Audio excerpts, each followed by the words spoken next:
नमस्कार दोस्तों, मैं रोहन मिश्रा एक बार फिर से आपका बहुत बहुत स्वागत करता हूं आप अपने YouTube channel SSS institute of education में। तो आज हम करने जा रहे हैं कुछ प्रश्नों की श्रृंखला।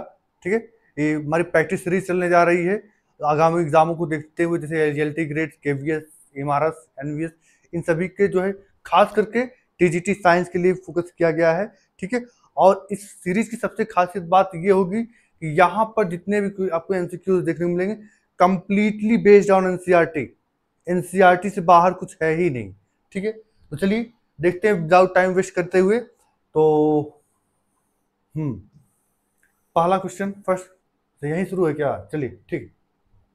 फर्स्ट क्वेश्चन क्या हमारा, which of the following statement about the autotrophic is incorrect. English वाले भाई इंग्लिश में देख लेंगे इधर। ठीक है, स्क्रीनशॉट लेते जाएंगे, है ना। हम लोग आते हैं हिंदी पर। चलो ध्यान से पढ़ेंगे। स्वपोषित जीवों के बारे में निम्नलिखित में से कौन सा कथन गलत है? यानी स्वपोषी मतलब ऑटोट्रॉप्स के बारे में यहाँ पर कौन सा स्टेटमेंट गलत है? चलिए देखते हैं कौन कौन सा। वे सूर्य के प्रकाश और क्लोरोफिल की उपस्थिति में कार्बन डाइऑक्साइड और जल के संश्लेषण का कार्बोहाइड्रेट का संश्लेषण करते हैं। सूर्य के प्रकाश और क्लोरोफिल की उपस्थिति में CO2 और जल के कार्बोहाइड्रेट का संश्लेषण करते हैं। चलिए देखते हैं, गलत हमको देखना है भाई, गलत देखना है। वे स्टार्च के रूप में कार्बोहाइड्रेट का भंडारण करते हैं। ठीक है, स्वपोषी। वे सूर्य के प्रकाश की अनुपस्थिति में कार्बन डाइऑक्साइड और जल के कार्बोहाइड्रेट में परिवर्तन करते हैं। भाई जो स्वपोषी होते हैं ये सूर्य के प्रकाश की अनुपस्थिति में, एब्सेंस ऑफ सनलाइट, ऐसा हो सकता है क्या? वे खास श्रृंखलाओं में प्रथम पोषी स्तर का निर्माण करते हैं, ये सही बात है। ठीक है, ये प्रथम जो है ट्रॉफिक लेवल का मेंटेनेंस करते हैं, ये एकदम करेक्ट बात है। लेकिन ये एकदम इनकरेक्ट बात है भाई कि सूर्य के प्रकाश के एब्सेंस में ऑटोट्रॉप कहां वर्क कर सकता है भाई? यहाँ तो एकदम न सिर है न पांव है इस क्वेश्चन का। आगे चलते हैं। नेक्स्ट क्वेश्चन क्या है हमारा? नेक्स्ट क्वेश्चन हमारा ये कहता है भाई, निम्नलिखित में से किस जीव समूह में खाद्य पदार्थ के शरीर के बाहर विकसित होकर अवशोषित हो जाता है? ठीक है, अब ये कह रहा है कि इसमें से कौन सा ऐसा जीव या ऑर्गेनिज्म है जिनमें जो भोजन एब्जॉर्ब होने से पहले वो बाहर ही डाइजेस्ट कर दिया, उसको डाइजेस्ट कर लिया जाता है। मशरूम, हरे पौधे, अमीबा। आपका ऑप्शन फर्स्ट है। बीम क्या है कि yeast mushroom, bread mould, paramecium, amoeba, अमरबेल एंड लास्ट ऑप्शन अमरबेल जू फिताक्रिमी। क्या हो सकता है इसका राइट आंसर? होगा भाई right answer is the B. क्यों? Yeast mushroom, bread mould, they are all is the saprophytes. सभी क्या है? सभी के सभी सैप्रोफाइट्स हैं। ठीक है, और सैप्रोफाइट्स क्या करते हैं? अपना भोजन डेड एंड डिकेइंग मटेरियल से ऑब्टेन करते हैं। डेड एंड डिकेइंग मटेरियल, है ना। ये बाहर क्या करेंगे? इसको डाइजेस्ट कर लेंगे, उसके बाद इसको ऑब्जर्व कर लेते हैं। आगे नेक्स्ट क्वेश्चन पर चलते हैं भाई। क्या है क्वेश्चन नंबर 3? सही कथन चुने। इसमें से आपको सही स्टेटमेंट चुनना है। विषम पोषी अपना भोजन स्वयं संश्लेषित नहीं करते हैं। सही कथन हमको चुनना है, सही। ये एकदम सही बता रहा है, विषम पोषी अपना भोजन स्वयं संश्लेषित नहीं करते, सही बात है भाई। हेटेरोट्रॉप्स अपना भोजन कहाँ बनाते हैं? ऑटोट्रॉप्स अपना भोजन बनाते हैं ना, हेटेरोट्रॉप्स नहीं बनाते हैं। विषम पोषी प्रकाश संश्लेषण के लिए सौर ऊर्जा का उपयोग करते हैं, गलत बात है। विषम पोषी अपना भोजन स्वयं संश्लेषित करते हैं, गलत बात है। विषम पोषी कार्बन डाइऑक्साइड और जल के कार्बोहाइड्रेट में परिवर्तित करने में सक्षम होते हैं, गलत बात है। यानी कि आपका right answer is the A option. Clear है? नेक्स्ट क्वेश्चन हमारा क्या है? Question number 4। हमको सही सीक्वेंस को भाई चूज करना है। मानव आहार नाल में भागों का सही क्रम कौन सा है? तो चलिए देखते हैं कौन सा सही क्रम है भाई। इसको पहले इरेज कर दें। हाँ, सबसे पहले मुख में भोजन मारा जाता है, सही बात है। फिर अमाशय पेट में पहुंच जाता है, फिर छोटी आंत, फिर ग्रास नली, बड़ी आंत। देखते हैं सेकेंड ऑप्शन क्या कर रहा है। तो पहले मुख में, देन ग्रास नली, देन अमाशय, देन बड़ी आंत, लास्ट में छोटी आंत। अभी देखते हैं। फिर सी ऑप्शन मुख, आमाशय, ग्रास नली, छोटी आंत, बड़ी आंत। लास्ट ऑप्शन मुख, ग्रास नली, आमाशय, छोटी आंत, बड़ी आंत, कौन सा होता है भाई? सबसे जो हमारे अकॉर्डिंग जो सही आंसर इसका जाएगा, राइट आंसर इज द, भाई ईमानदारी से आप लोग भी कमेंट बॉक्स में अपना जो है स्कोर कार्ड चेक करके जरूर मेंशन करिएगा, ठीक है, कितना आपका सही हुआ टोटल। तो सबसे पहले इसका आप देख लेते हैं, मुख में ग्रास नली, फिर आमाशय, छोटी आंत, फिर बड़ी आंत, ये आपका option number D is the right answer, ठीक है। क्वेश्चन नंबर 4,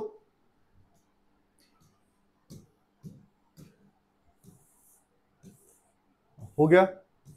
5 पर आते हैं।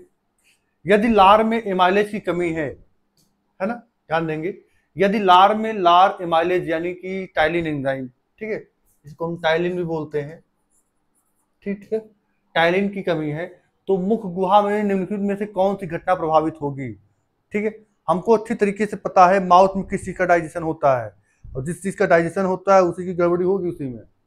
प्रोटीन का अमीनो एसिड में टूटना ये एकदम गलत बात है क्योंकि भाई माउथ में हमारे प्रोटीन का कोई डाइजेशन होता ही नहीं। स्टार्च का सगरा में टूटना इसकी संभावना बढ़ रही है, लेकिन भी रुके रहेंगे, आगे आते हैं। वसा का फैटी एसिड और ग्लिसरॉल में टूटना ये भी गलत बात है। विटामिनों का अवशोषण ये भी गलत बात है, यानी कि आपका option number be the 100% secured answer है, इस पर एकदम मोहर लग जानी चाहिए। आगे ये भाई इरेज करते इधर। नेक्स्ट क्वेश्चन, आमाशय की आंतरिक परत हाइड्रोक्लोरिक एसिड अम्ल से निम्नलिखित में से किस एक के द्वारा सुरक्षित रहती है? पेप्सिन के द्वारा सुरक्षित रहती है। पेप्सिन क्या करती है भाई? प्रोटीन का डाइजेशन करेगी, है ना, प्रोटीन का डाइजेशन करती है। म्यूकस, यही अभी देखते हैं, लार एमाइलेज, कार्बोहाइड्रेट का डाइजेशन, कार्बोहाइड्रेट का डाइजेशन। पित्त जो होता है, help in the emulsification process, है ना, ऑफ द फैट, ठीक है। बाइल जूस का क्या वर्क होता है? Help in the emulsification of the fat. तो इसका जो राइट आंसर जाएगा, बलगम इज द राइट आंसर। क्यों? क्योंकि प्रोटेक्ट द इनर वॉल या layer of the stomach from the hydrochloric acid, ठीक है। कहां से बचाने का वर्क करता है ये? हाइड्रोक्लोरिक एसिड से बचाने का कौन वर्क करता है? म्यूकस। कहां पाया जाता है? हमारे स्टमच के इनर लाइनिंग में पाई जाती है। क्लियर है? आगे चलते हैं, स्क्रीनशॉट लेते जाएंगे। आगे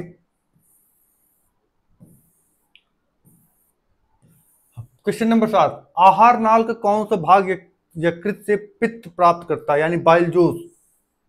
कौन सा भाई, कौन सा भाग है? एक मिनट, थोड़ा सा ऊपर करें। आमाशय है, छोटी आंत है, बड़ी आंत है, ग्रास नली है। देखिए, जो आमाशय से बाइल जो रिसीव करता है वो छोटी आंत करता है, यानी आपका option number B is the right answer. लेकिन यहाँ की और ध्यान देना है, बी के जो है छोटी आंत के 3 पार्ट होते हैं। एक हो गया डिओडिनम, डुओडिनम, एक हो गया आपका जेजनम, जेजुनम, और लास्ट हो गया आपका इलियम, ठीक है। इसका कौन सा भाग है? डुओडिनम, ठीक है। छोटी आंत का कौन सा भाग? डुओडिनम। क्लियर? आगे चलते हैं, नेक्स्ट क्वेश्चन। स्क्रीनशॉट लेते जाएंगे भाई। नेक्स्ट क्वेश्चन हमारा क्या है? चावल के पानी में आयोडीन के घोल की कुछ बूंदें डाली गई, घोल का रंग नीला काला हो गया। यह दर्शाता है कि चावल के पानी में क्या है? बताइए, एकदम बहुत क्लास 6 का है, हमारी अकॉर्डिंग टू क्लास 6-7 में पढ़े होंगे आप, ठीक है। तो ये जो दर्शाता है कि जटिल प्रोटीन यहाँ प्रेजेंट है, कि सरल प्रोटीन प्रेजेंट है, यहाँ फैट प्रेजेंट है, या स्टार प्रेजेंट है, फटाफट बताएंगे। तो इसका जो सही आंसर है वो ऑप्शन नंबर डी सही है, ठीक है, क्योंकि ये किसका सोल्यूशन होता है? आपका स्टार्च का। आगे बात करते हैं, नेक्स्ट क्वेश्चन हमारा, आहार नाल के किस भाग में भोजन का अंतिम पाचन होता है या कंप्लीटली रूप से डाइजेशन हो जाता है? तो देखिए, आहार नाल के आमाशय में होता है पहला ऑप्शन, कि मुख गुहा में होता है, कि छोटी आंत में, बड़ी आंत में। देखिए आहार नाल की जो बात करें कि भोजन का जो कंप्लीट डाइजेशन होता है, भोजन का कंप्लीट डाइजेशन जो होता है भैया, वो आपका छोटी आंत में होता है। ऑप्शन नंबर सी सही है। छोटी आंत में भी कहा हमने बताया 3 पार्ट है, डुओडिनम, अभी देख करके आ रहे हैं, डुओडिनम, जेजनम, है ना, एक हो गया इलियम। ठीक है, कहाँ होता है ये? इलियम वाले पार्ट में। अगर पूछा जाए छोटी आंत में भी कहाँ, तो छोटी आंत में कहाँ? इलियम वाले पार्ट में। क्लियर है? आगे चलते हैं, स्क्रीनशॉट लेते जाएंगे फटाफट।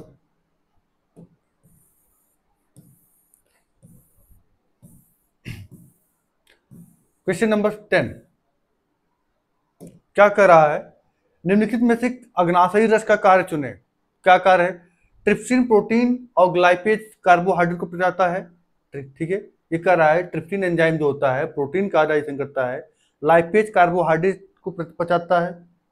ये गलत स्टेटमेंट है। ट्रिप्सिन इमल्सिफाइड वसा और लाइपेज प्रोटीन को पचाता है। ये भी गलत स्टेटमेंट है भाई। सी क्या कह रहा है कि ट्रिप्सिन और लाइपेज वसा पचाते हैं। ये भी गलत बात है भाई, ये गलत बात है। ठीक, और ये क्या है? ट्रिप्सिन प्रोटीन और लाइपेज इमल्सिफाइड को पचाता है। ठीक है, ट्रिप्सिन डाइजेस्ट, ट्रिप्सिन जो होता है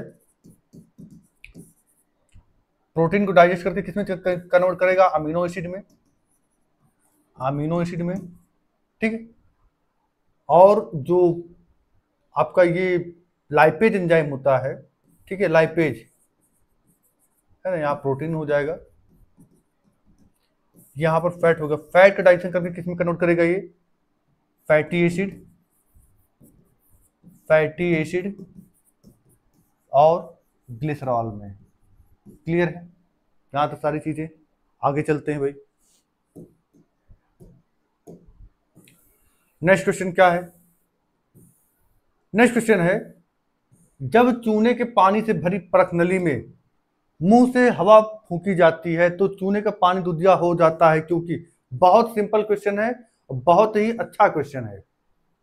ठीक है, थोड़ा सा मुंह से क्या कर रहा है? जब चूने के पानी से भरी परख नली में मुंह से हवा फूंकी जाती है तो चूने का पानी दूधिया हो जाता है क्योंकि।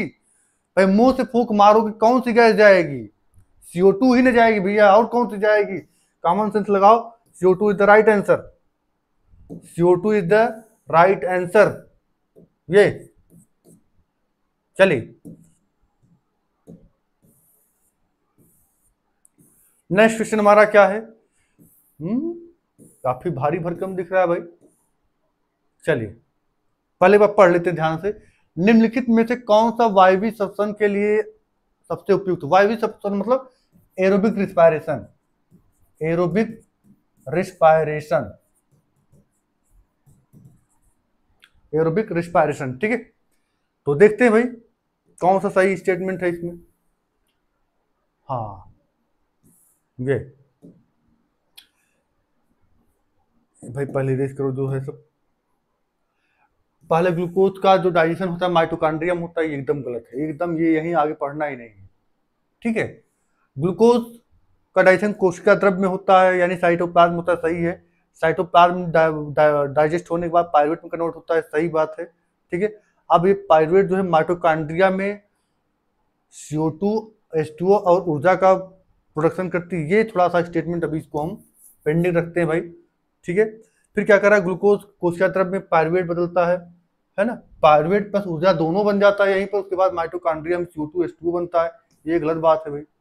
ठीक है, ग्लूकोज कोशिका द्रव्य में पायरुवेट प्लस ऊर्जा, ये भी गलत है। ठीक है, क्योंकि एरोबिक रिस्पायरेशन में एनर्जी जो होती है सबसे लास्ट में बनती है। ये देखिए यही आपका राइट आंसर है। ठीक है, कितनी एनर्जी बनती है एक बार में? 38 ATP। ठीक है, 38 ATP। अगर आपने रिस्पायरेशन वाला हमारा वीडियो आपने मिस किया है, उसको एक बार जाकर जरूर देखिएगा। ठीक है, आगे चलते हैं। नेक्स्ट हमारा क्या भाई? स्क्रीनशॉट लेते जाएंगे।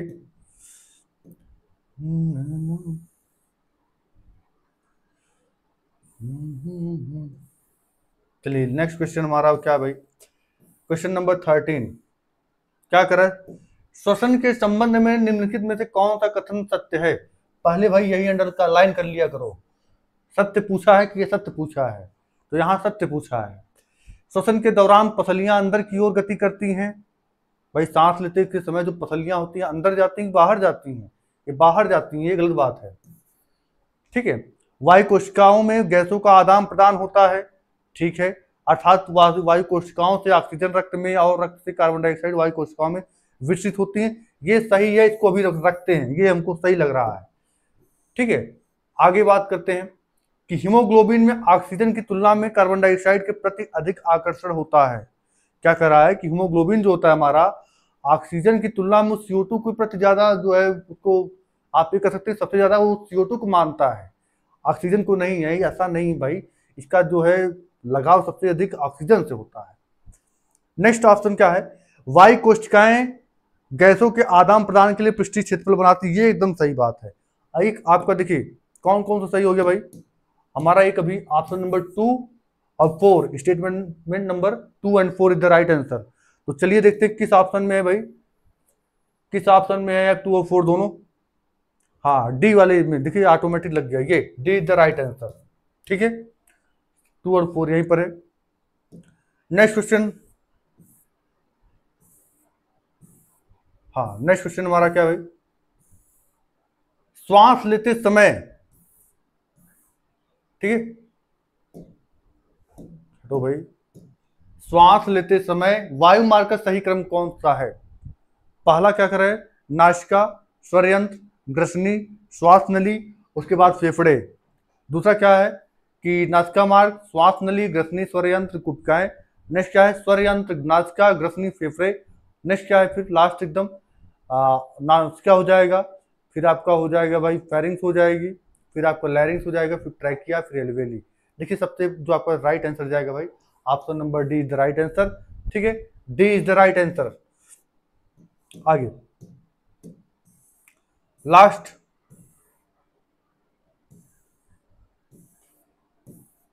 लास्ट है भाई हमारा ये सीरीज का लास्ट क्वेश्चन क्या है? श्वसन के दौरान गैसों का आदान प्रदान कहाँ होता है? बताइएगा भाई, श्वसन के दौरान गैसों का आदान प्रदान कहाँ होता है? श्वसन के दौरान जो है गैसों का आदान प्रदान श्वास नली और स्वरयंत्र में होता है, फेफड़ों और वायु कोशिकाओं में होता है, वायु कोशिकाओं और गले में होता है, या फिर गले और स्वरयंत्र में होता है। ठीक है, देखिए आपको वीडियो के लास्ट में कमेंट करके जरूर बताना है आपने टोटल क्वेश्चन में से आपका कितना सही हुआ है। ठीक है, एकदम ईमानदारी से। ठीक है भाई, जितना ईमानदारी करेंगे उतना आपके लिए बेटर होगा। चलिए इसका राइट आंसर हो जाएगा आपका ऑप्शन नंबर बी, फेफड़ों की वायु कोशिकाओं में का एक्सचेंज होता है। ठीक है भाई, इंग्लिश में भी देख लेते हैं। ठीक है, एल्वियोली ऑफ लंग सही है। ठीक है, उम्मीद करते हैं आपको क्लास पसंद आई होगी और खूब लाइक शेयर सब्सक्राइब करना ना भूले भैया। ठीक है, और ऐसे ही हम आपके आगे और भी सपोर्ट करते रहेंगे। ठीक है, आप थोड़ा सा धैर्य बनाए रखेंगे।